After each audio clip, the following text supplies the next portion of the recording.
नमामि धन्वंतराय नमः। Hello guys, आर वेंगे वेलकम सी यू। सो गाइस, जैसे कि हमारा एक सेकेंड ईयर का सब्जेक्ट है रसशास्त्र एवं भेषज कल्पना, तो उसमें एक मुख्य क्वेरी थी कि पारद को कैसे किया जाए। पारद की कुछ मुख्य बातें हैं, उनको कैसे कवर किया जाए। तो आज हमने इस वीडियो में उन्हीं चीज़ों को कुछ कवर किया है, कुछ थोड़ी बहुत चीज़ें हमने कवर की हैं, उन पर आप रिस्पॉन्स दीजिए, उसके बाद बाकी वीडियो भी कवर करेंगे। तो देखिए, सबसे पहले पारद स्टार्ट करने से पहले हमें उसका बेसिक पता होना चाहिए कि पारद है क्या। तो पारद को रस कहा जाता है, रसज कहा जाता है। तो इसे मतलब मूलभूत द्रव्य कहा जाता है हमारे रसशास्त्र का, और कहते हैं कि रसशास्त्र का जो निर्माण है वो पारद के आधार पर ही हुआ है। ठीक है, पारद को शिव वीर्य कहा जाता है, शिव बीज भी इसको कहा जाता है।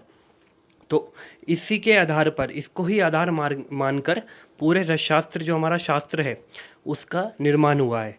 इसी चीज़ को हम आगे किस प्रकार देखेंगे, हम पारद को स्टार्ट करेंगे, उसका बेसिक देखेंगे, इसके क्या पर्याय हैं, क्या उसके फ्रीजिंग पॉइंट, क्या क्या चीज़ें उसकी बताई गई हैं।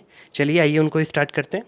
तो अब जैसे कि गाइस आप देख पा रहे हैं, हम सामान्य परिचय की बात कर रहे हैं। तो सामान्य परिचय में हम सबसे पहले पर्याय, उसका फ्रीजिंग पॉइंट यानी हिमांक, उसका स्पेसिफिक ग्रेविटी यानी विशिष्ट गुरुत्व देखेंगे। तो सबसे पहले पर्याय की बात करते हैं, तो मैंने आपको बताया शिव का बीज कहा जाता है, शिव वीर्य को कहा जाता है, रुद्रज रसराज कहा जाता है, रसों का राजा कहा जाता है, चपल इसकी चंचलता के कारण इसको चपल कहा जाता है। और देखिए, इसका जो हिमांक होता है, इसका जो फ्रीजिंग पॉइंट होता है इस बी -36 डिग्री सेल्सियस होता है।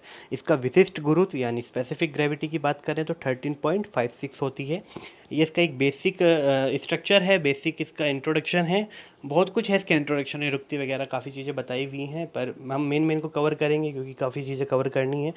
तो पारद के दोषों की बात हम करेंगे तो 3 कैटेगरी होती है इनके दोषों की, और मुख्यतः 12 दोष होते हैं वो। तो देखिए, विमान का यौवन अंधा वाधवा डियम भूमि पर गिरा, अर्थात जो विमान था, मतलब किसी एरोप्लेन को देखता देखता कोई वाधवा डीएम था, वो क्या हुआ, जमीन पर गिर गया। तो गाइस देखिए, उस ट्रिक जो हमने दोषों की ट्रिक देखी है, इसका डिकोडेशन हम कैसे करेंगे। तो सबसे पहले हम देखिए, सबसे पहले हमने बात किया विमान। तो देखिए, विमान का जो हमारा वी है उससे विष लेंगे और खाली वा से वही नहीं लेंगे। उसके बाद वी माँ से मल लेंगे और ना से नैसर्गिक। इस प्रकार नैसर्गिक जो हमारे दोष हैं ये कवर हो जाते हैं तीनों के तीनों। इसके पश्चात अगर हम बात करें यौवन, विमान का यौवन, तो यौवन से देखिए, यो से यौगिक हो गया, वा से वंग हो गया और ना से नाग हो गया। इस प्रकार हमारा विमान का यौवन यहाँ पर ये कवर हुआ। उसके बाद आगे अगर हम बात करते हैं तो अंधा वाधवा डीएम भूमि पर गिरा। तो देखिए, अंधा वाधवा डीएम भूमि पर गिरा, तो इसको कैसे करेंगे। अंधा से आप अंधकारी लेंगे, वाधवा तो वा से वारिज, धवा धुआ से ध्वांशी ले लेंगे। ठीक है, उसके बाद अंधा वाधवा डीएम, तो डीएम आ गया तो द्रावी और मलकारी, डी एम से यहाँ पे ये देखिए डी और एम, द्रावी और मलकारी यहाँ पे हो जाएगा। डीएम भूमि पर गिरा, भूमि से भूमिज हो गया, पर गिरा था गिरी, गिरी जो हमारा है उसको हम यहाँ पर मेंशन करेंगे तो गिरीज। तो इस प्रकार जो हमारे दोष हैं कवर हो जाते हैं। इसमें जो अंधकारी ध्वंसी द्रावी मलकारी हैं, इनको सप्त कंचुक के अंतर्गत भी लिया गया है। परपटी पाटनी और भेदी वहाँ पर 3 और आ जाते हैं और 4 ही है। तो 7 हमारी जो सप्त कंचुक, जैसे कि नाम से पता लग रहा है साप्त कंचुक, तो साप्त कंचुक के अंतर्गत भी इनको लिया गया है। परंतु 12 दोष जो हमारे हैं वो इस प्रकार है। मुख्यतः यहाँ पर देखिए, आप देख पाएंगे 1 2 3 4 5 6 7 8 9 10 हैं। परंतु यहाँ पर इन नागज और वंगज को देखिए, नाग और वंग यहाँ पर भी हैं, तो इन नागज वंगज को ऐसे रखना है। और इनके अंतर्गत जो आ रही हैं हमारी सप्तकंचुक के 2 भेद आ रहे हैं, अंधकारी ध्वांशी, यहाँ पे भी 2 भेद आ रहे हैं, द्रावी मलकारी, इनको टेकन करेंगे। तो इस ट्रिक से आप इसको बेसिकली याद कर पाएंगे। तो आइए अब देखते हैं नैसर्गिक क्या होता है। तो नैसर्गिक देखिए, जो पारद होता है वो रजत ताम्र इत्यादि की जो अशुद्धियाँ होती हैं उनको बाहर से ग्रहण कर लेता है। अपने द्रव धातु होने के कारण बाहर से ग्रहण कर लेती है, और ग्रहण करने के कारण वो क्या हुआ, निसर्गत हो गई। वे जो अशुद्धियाँ निसर्गत हुई हैं, तो कोई भी चीज़ हमारी बॉडी के अंदर जाएगी फ़ौरन, तो वो क्या होगी, एक ऐसा मतलब एक दोष की तरह काम करेगी। तो वही वे सब दोष का काम करते हैं, तो इसलिए उनको नैसर्गिक कहा जाता है। फिर बात करें यौगिक की, तो देखिए आजकल जो मार्केट बिजनेस पर्पज़ के हेतु नाग और वंग की कुछ अशुद्धियाँ मिलाई जाती है पारद में, जिससे कि उसकी मात्रा में थोड़ी वृद्धि हो जाती है। अधिक मूल्य हेतु ये प्रकार की कुछ अशुद्धियाँ मिलाई जाती हैं, इसलिए इनको यौगिक अशुद्धियाँ कहा जाता है। औपाधिक में कुछ भी अशुद्धियाँ पारद के अंदर मिली तो उससे क्या होती है, कवरिंग चढ़ जाती है उसके ऊपर। उस कवरिंग के कारण ही उसको पारद को, जो उसके ऊपर एक परत जम गई है, औपाधिक कहा जाता है। वर्णन इनका बताया ये मैंने पीछे आपको, सब कंचुक भी मैंने आपको बता दिया। तो इस प्रकार ये दोष जो है कवर हो जाते हैं। अब इन्हीं दोषों को आगे देखेंगे ना, शोधन कैसे कैसे क्या करना है। तो सबसे पहले सामान्य शोधन की बात करते हैं। तो देखिए, सामान्य शोधन में आपको क्या करना है, कृष्ण से सुलह, ये आपको याद करना है। तो देखिए, सु से सुधा हो गया, लह से लहसुन हो गया, ठीक है, ला से आप लवण ले लेंगे और कृष्ण को याद रखेंगे आप। तो इसमें क्या करना है आपको, आपको सबसे पहले पारद को लेना है। पारद के बराबर ही आपको शुद्ध राज लेना है, लाइम वाटर लेना है आपको। उसमें क्या करना है, 3 दिन तक उसका मर्दन करना है। अच्छे प्रकार मर्दन करने के पश्चात द्यू गालित वस्त्र, मतलब जो एक वस्त्र लेंगे आप, उसको डबल फोल्डेड करेंगे। और डबल फोल्डेड करने के बाद उससे जो आपने पारद को मर्दन किया है, जिस पारद का 3 दिन तक, उस पारद को आप उससे छान लेंगे। छानने के बाद आपको क्या करना है, उसको खरल में लेना है पुणे से। और लेने के पश्चात जितना हमारा पारद है उतना ही आपको लहसुन का कल्क डालना है उसमें।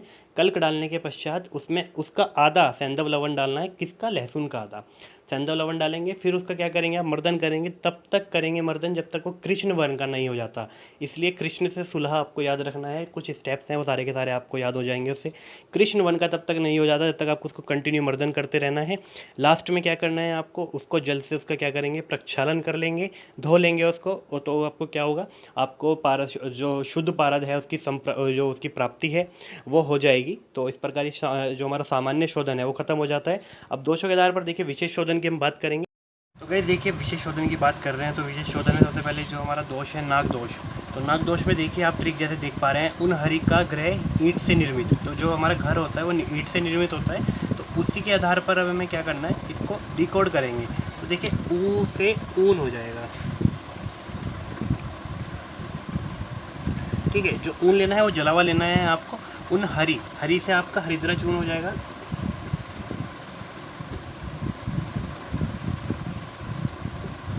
ठीक है, उन हरि का ग्रह, तो ग्रह से हमारा ग्रह धूम हो जाएगा।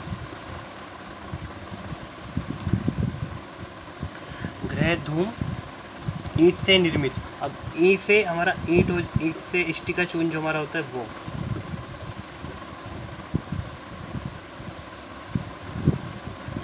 ठीक है, ये बेसिक द्रव्य हैं जो आपको लेने हैं और इनके द्वारा उसको क्या करना है, मर्दन आप इसको करेंगे तो उससे नाग दोष की जो है दुष्टि दूर हो जाएगी। पारद के साथ आपको लेना है। और वंग के लिए देखिए, आप देख रहे हैं इंद्र हरि अंकल। तो इंद्र हरि अंकल को देखिए, इंद्र से आपका इंद्रायण, दूसरा पेन ले लेते हैं, इससे हमारा इंद्रायण हो जाएगा, इंद्रायण। ठीक है, इंद्र हरि अंकल, तो हरि से वही हरिद्रा चूर्ण ले लेंगे यहाँ पर भी, हरिद्रा चूर्ण।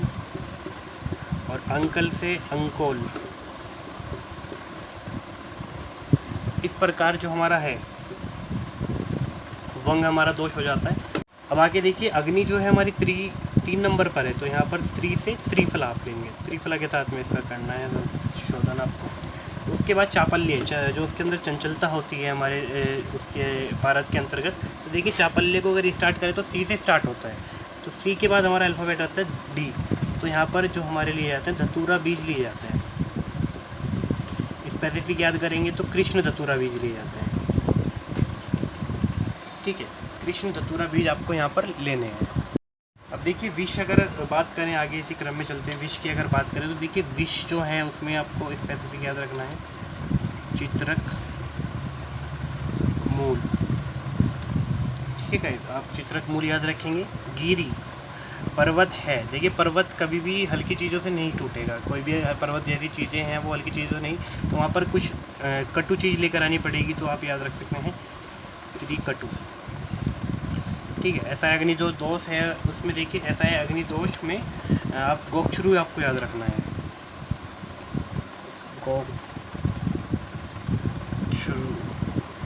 गोक्रुचून भी इसको बोलते हैं, सदंष्ट्र।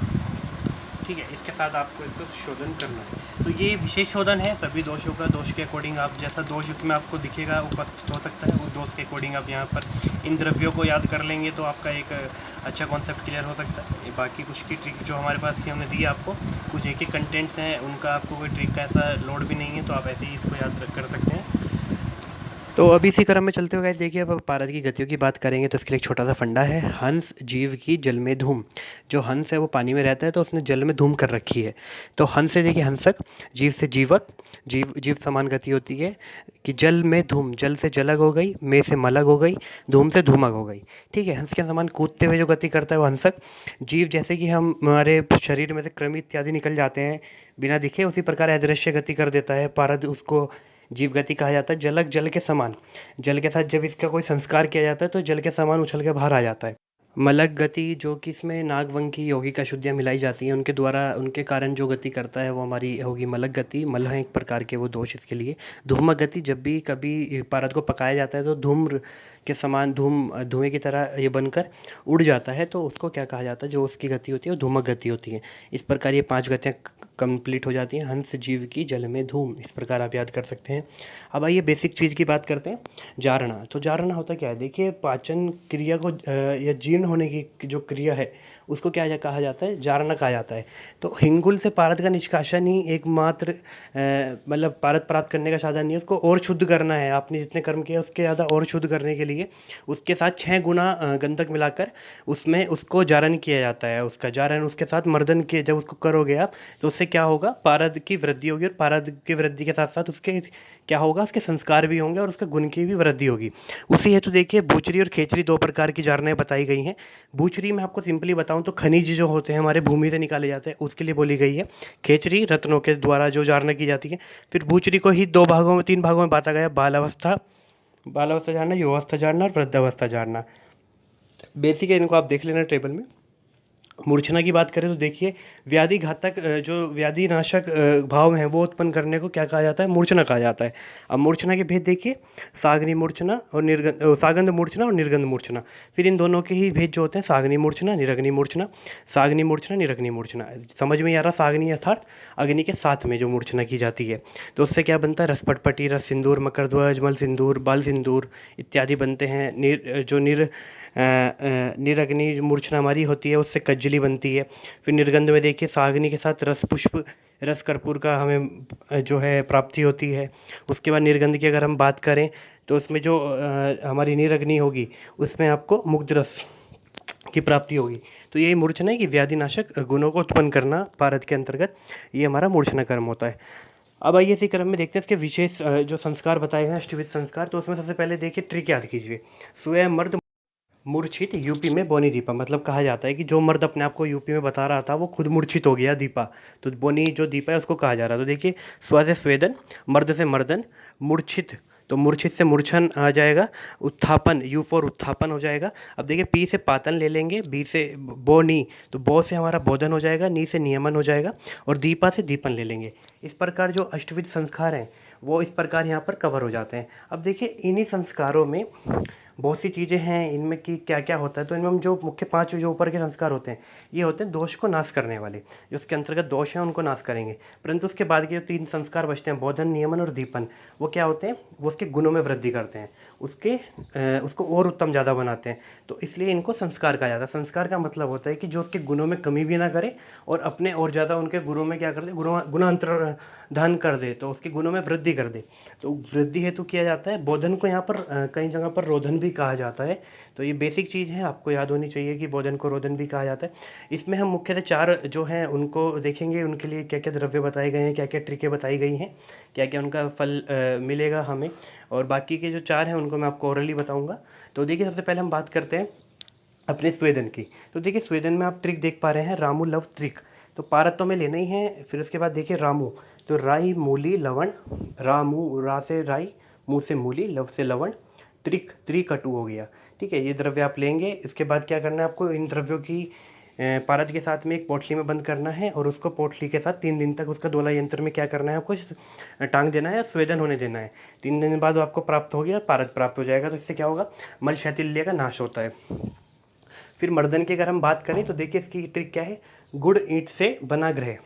तो कोई कहता है गुड़ अच्छा है, ईंट से बना ग्रह अच्छा होता है, तो इसलिए देखिए यहाँ पर गुड़ से गुड़ हो जाएगा, गु में ऊन यहाँ पर भी आएगा, ईंट से इष्टि का चून आ जाएगा, से बना ग्रह। तो देखिए से बना ग्रह में हम यहाँ पर आपको एक से तो सैंधव लवण लेना है और ग्रह से आपको ग्रहाधूम ले लेना है। इन सभी द्रव्य को आपको लेना है और आपको पारद के साथ मिलाना है, और इसके साथ क्या करना है, घोटना है, इसको घोटते रहना है इसको। और ये कब तक घोटना है आपको, खरल में घोटना है। ठीक है, खरल में घोटते रहना है, मूर्छित इसको नष्ट पिष्ट करना है आपको। तो ये हमारा क्या होता है, बहिर्मल विनाशनम। तो जो बाह्यमल हैं उनका विनाश करेगा। उसके पश्चात अगर हम मूर्छन की बात करें तो देखिए मूर्छन में चित्रफला वीरा। तो चित्र से आपको पता लग रहा है यहाँ पर चित्रक चूर्ण, फला से त्रिफला, और वीरा, एलोवीरा बोलते हैं ना, तो एलोवीरा घृत कुमारी इसमें बोला गया है। इनको क्या करना है आपको पारद के साथ में लेना है और घोटना है, इसको नष्ट पिष्ट कर देना है आपको। नष्ट पिष्ट करेंगे तो इसमें क्या फल की प्राप्ति होगी आपको? सर्वदोष विनाशनम, मतलब जो उसके अंतर्गत सभी दोष होंगे उसका क्या कर देगा? विनाश कर देगा ये। उत्थापन का क्या है? उत्थापन में जो स्वेदन के द्रव्य हैं वही बताए गए हैं, क्योंकि इसमें 1 दिन या 3 दिन तक क्या करते हैं, उसका स्वेदन करेंगे। करने के बाद उसका जल से प्रक्षालन करेंगे। प्रक्षालन करने पर मोस्टली दोषों की दूर हो जाते हैं दोष, पर अगर कुछ रह गए हैं तो क्या करना है आपको? नींबू का स्वरस उस पारद के अंतर्गत डाल देना है, और उसके डालने के बाद उसको कहाँ पर, उसको आपको धूप में रख देना है शुष्क होने के लिए, और फूंक मारनी है उस पर, जिससे कि उसमें जो चूरन है वो उड़ जाए और बस पारद ही बचे। तो उस प्रकार पारद प्राप्त कर लेंगे आप। तो इस प्रकार आप देख रहे हैं हमने 4 संस्कार बात करी है यहाँ पर। अब देखिए 5वें संस्कार की हम बात करेंगे, पातन संस्कार। तो पातन से हमें पता है कि 3 तरह के पातन होते हैं, जिन्हें आप यहाँ पर देखेंगे। देखिए पातन में ऊर्ध्वपातन, अधःपातन तथा तिर्यक पातन होते हैं। इनका मुख्य विवरण जो है यंत्र अध्याय में हमारा दिया हुआ है, पर यहाँ पर आया तो चलिए बेसिक देखते हैं इसका क्या है। ऊर्ध्वपातन यानी नीचे से ऊपर की ओर। तो इसमें 2 घड़े आपको रखने हैं, एक नीचे एक ऊपर। तो उसमें क्या करना है आपको, नीचे वाला जो घड़ा रहेगा उसमें आपको पारद लेना है, उसके नीचे अग्नि लगानी है, अग्नि का मतलब अग्नि जलानी है, आग लगानी है। उसके बाद वो क्या करेंगे, ऊपर वाला जो रहेगा वो ठंडा रहेगा, शीत रहेगा घड़ा, उसमें जो पारद मॉइस्चर हो के वहाँ पर कलेक्ट होता चला जाएगा, उसको आप कलेक्ट कर लेंगे, हमारा ऊर्ध्वपातन हो जाएगा। अधःपातन में आप ऊपर की वाले जो घड़ा उल्टा हो जाएगा, जिसमें ऊपर वाले घड़े में आप अग्नि लगाएंगे और वहाँ पारद रखेंगे, और नीचे वाले घड़े में इसका कलेक्शन कर लेंगे।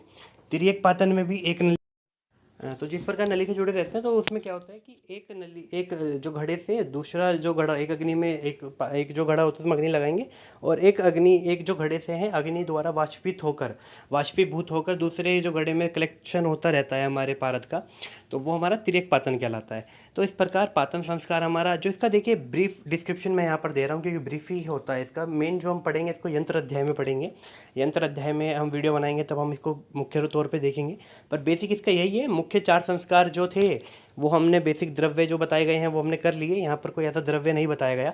अब बात करते हैं देखिए हम बोधन संस्कार की। तो बोधन संस्कार में होता क्या है, देखिए बोधन संस्कार में जो हमने अभी स्वेदन से लेके पातन तक के संस्कार किए, उससे हमारा जो पारद है वो हमारा क्लांत, मंद और क्या हो जाता है, मरणासन हो जाता है, ठीक है। तो उसमें पुनः जो वीर्य का उत्कर्ष किया जाता है, तो वीर्य उत्कर्ष करने हेतु जो संस्कार किया जाता है उसको कहा जाता है बोधन संस्कार, ठीक है। वीर्य उत्कर्ष इसका जो है फल है।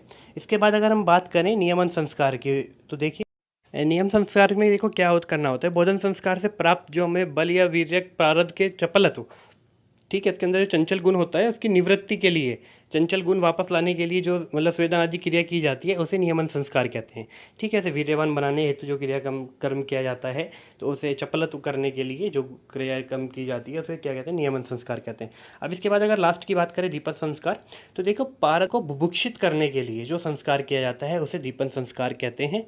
दीपन से ग्रासार्थी कहा जाता है इसका जो फल है, और नियमन से चपलत्व निवृत्ते स्थिरताम व्रजेत, ये इसका बेसिक फल बताया गया है। सो गाइस इस प्रकार हमारा अष्टवी संस्कार भी कंप्लीट हो जाते हैं। इस वीडियो का आप मुझे फीडबैक दीजिए, फिर बाकी जो फर्दर हमारा बचा है ग्राह्य अग्राह्य जो हमारे संस्कार बचे हैं, बाकी गिरि दोष और इनके अनुसार चीज़ें बची हैं वो भी हम करेंगे। So thank you guys for watching the video. Please like share and subscribe to the channel. Also mention your queries in comment section. अगर आपको नोट्स चाहिए तो आप वो भी आप कमेंट सेक्शन में डाल सकते हैं। Thank you guys.